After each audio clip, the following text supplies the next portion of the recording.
So you want to know what the best Velocity frequent flyer credit cards are? Well, I've done the research and looked at every Velocity frequent flyer credit card on the market today. I've looked at what the current sign-up bonuses are, the earn rates, the annual fees, and the various travel inclusions, and taking all of those factors into consideration, in today's video, I'm going to share with you to what I believe are the 5 best Velocity frequent flyer credit cards. And make sure you stay till the end because one of the later credit card offers not only provides a really generous sign-up offer, but also will actually pay you to sign up.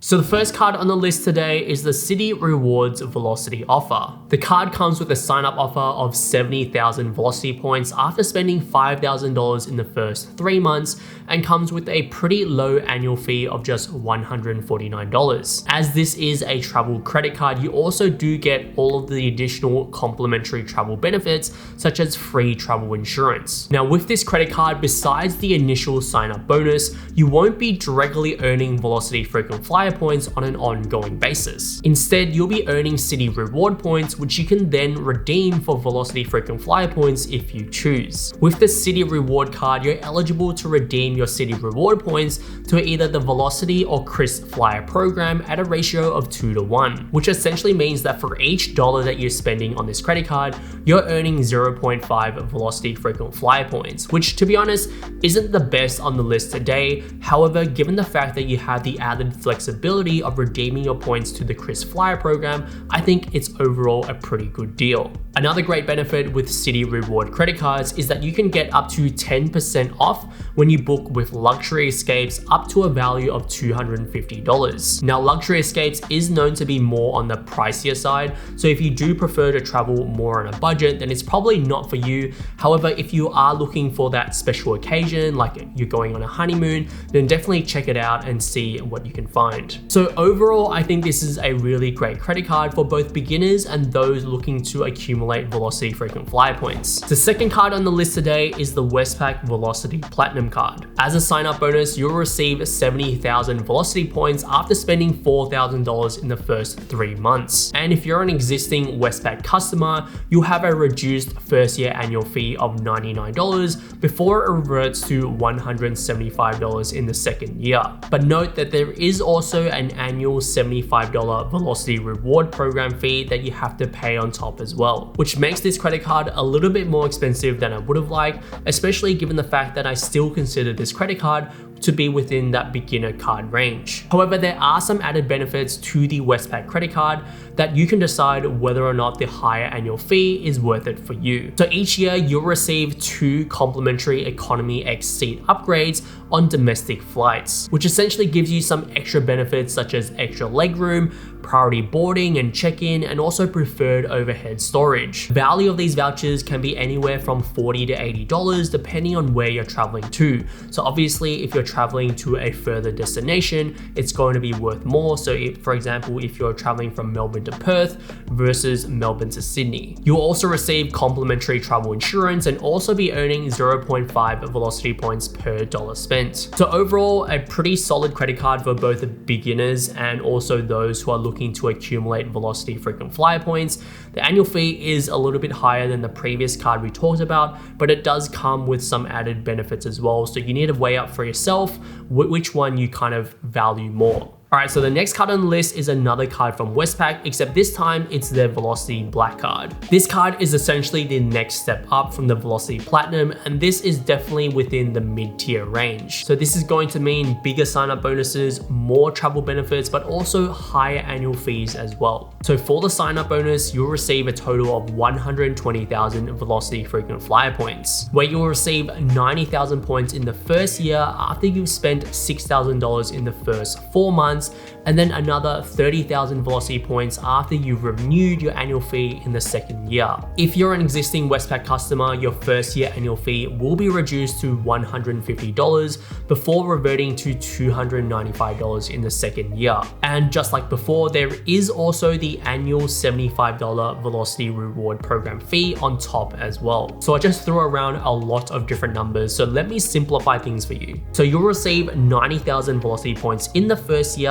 and you'll have to pay a total of $225 in fees and also spend $6,000 on your credit card in the first 4 months. And if you hold the credit card for longer than 12 months, you'll receive an additional 30,000 points, but also have to pay $370 as well. So the question you probably have is, well, is 30,000 velocity points worth $370? Well, as a comparison, if we were to directly go to the Virgin Australia website and look to purchase 30,000 velocity points, it would cost us $787. Now, Velocity routinely runs discounts on velocity point purchases, but through the sign-up bonus, you're essentially getting more than a 50% discount versus buying directly. So to answer the question, yes, I do think that paying an extra $370 for 30,000 velocity points is worth it. Especially if you use those points towards travel, you're gonna definitely make back your money and then some. Now you'll get all of the same travel benefits as the previous Velocity Platinum card.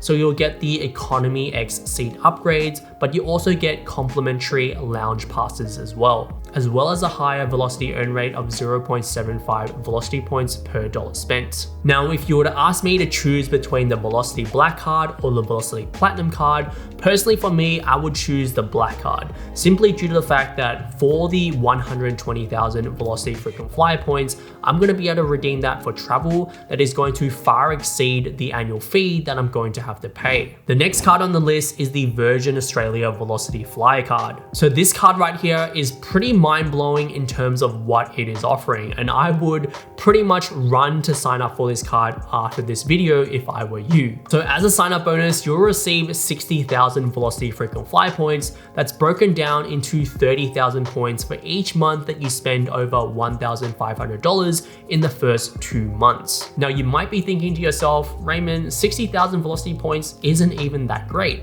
especially when we compare it to some of the previous offers that we just talked about. And I agree, but the annual fee for this credit card has been reduced for the first year down to $64. And on top of that, you also get a $129 travel credit that you can use on any Virgin Australia flight, both domestically and internationally. So you're essentially getting paid $65, and on top of that, you're getting 60,000 Velocity frequent flyer points as a sign-up bonus, which is an offer that I have never seen before, honestly.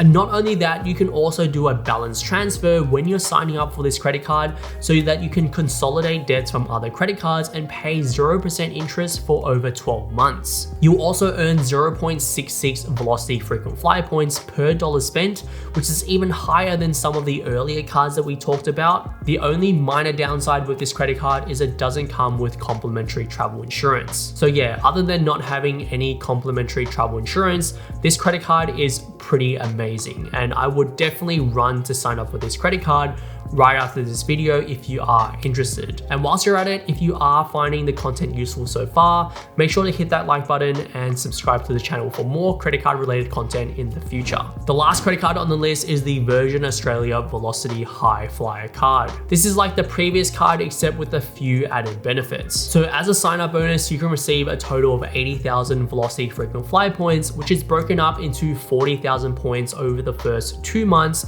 when you spend more than $3,500 on eligible purchases. Now, I would only really consider signing up for this credit card if you can easily meet that spend criteria for the first 2 months. Even though inflation is super high right now, spending $3,500 over 2 months is a lot of money, and I probably personally wouldn't even be able to do it myself based on my normal spending habits. The card does have a higher annual fee of $289, but it also does have the $129 travel credit to offset that annual fee. As this is a more premium travel credit card, it does come with complimentary travel insurance as well as a wide variety of additional insurance as well, such as extended warranty and purchase protection that the previous card was missing. The card does also come with the highest earn rate on the list today of 1 Velocity point per dollar spent. Now, if you were to ask me which card I would sign up for between this card and the previous card, personally, I would opt for the previous offer. Even though you get a smaller sign-up bonus,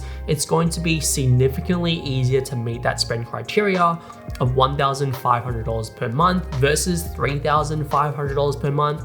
And on top of that, overall, you're not having to pay an annual fee because of that travel credit. Now, offers from credit card companies will always change, so if you're watching this video a few months from now, chances are a lot of the sign-up offers that I've talked about today are no longer relevant. So I thought I'd share with you what I personally look out for when determining whether or not I sign up for a new credit card offer. And there are really four main things that we need to look out for to help us figure out which card is the best value for us. And this includes what the bonus point offer is, the ongoing annual fee, the earn rate, and also the added travel inclusions as well. When it comes to sign-up bonuses, Velocity credit cards often have large sign-up bonuses in order to entice new customers to sign up. Just be mindful to continue doing your research to understand what the fees are related to that credit card and also the spend criteria to actually receive that welcome bonus. Earn rates are another important consideration to think about. Essentially, you need to understand how many Velocity frequent flyer points you can earn on an ongoing basis after the initial welcome bonus. Earn rates can be anywhere from 0.5 Velocity frequent flyer points all the way to 1.25. Some cards will also put a cap on the amount of Velocity frequent flyer points that you can earn each month, so it's mindful to be aware of all of these things. And when it comes to all the added travel inclusions, it's important to consider your own circumstances and flying habits to see if it's of any value to you. For example, if you have no plans of traveling internationally, then travel lounge passes are probably worthless to you because they're only eligible to be used in the international terminals. Once you've weighed up all these factors, this will help you decide which Velocity frequent flyer credit card is best suited for your own needs. Now, finally, if you have been accumulating Velocity frequent flyer points, you're gonna need to know what the best way to spend those Velocity frequent flyer points is. So make sure to check out this video right here where I talk about how to maximize your Velocity frequent flyer points.